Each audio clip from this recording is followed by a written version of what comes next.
গতকাল নাঙ্গলকোট ওলামা পরিষদের সভাপতি স্মারকলিপি দিয়েছেন নাঙ্গলকোটের ইউনু এবং সেনা ক্যাম্পে। ওনারা যে অভিযোগগুলো আনছে সেই অভিযোগগুলো যদি সত্যতা পায়, ইউনু স্যার এবং পুলিশ কষ্ট করে আমাকে অ্যারেস্ট করতে হবে না, SMS দিলেই আমি সরাসরি গিয়ে দেখা করব। তো সবচেয়ে আরেকটা বিষয় হলো, নাঙ্গলকোট ওলামা পরিষদ আমার সাথে নাকি বসতে চায়। আমি 100 বার রাজি আছি।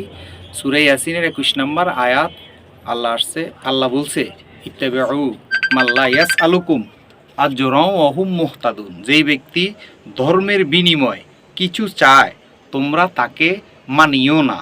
শুধু নাঙ্গলকোট থানার আলেম ওলামাগণ এই আল্লাহর এই আয়াতটা যদি মানে, আমি ওরা যদি গু ফালাইতে কয় আমি গু ফালাবো। এই আয়াতটা কি? এই আয়াতটার সারমর্ম হইল, নামাজ পড়াইয়া, ইমামতি করাইয়া, কবরে শোয়াইয়া, জানাজা দিয়া, মাদ্রাসা ছাত্রদেরকে পড়াইয়া টাকা পয়সা নেওয়া যাবে না। এর বিনিময় টাকা পয়সা গ্রহণ করিও না।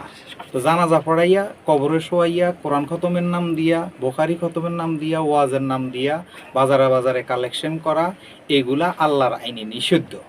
এবং কি মাদ্রাসা ছাত্রদেরকে পড়াইয়া ধর্মীয় শিক্ষা দিয়া টাকা পয়সা গ্রহণ করা আল্লাহর আইনে নিষিদ্ধ।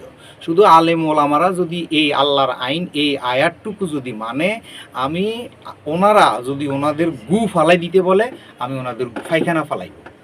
আমি এই আপনাদের সাংবাদিক ভাইদের মাধ্যমে আলেম ওলামাদের কাছে আমার এইটুকুই দাবি, আমার আর কোনো দাবি নেই।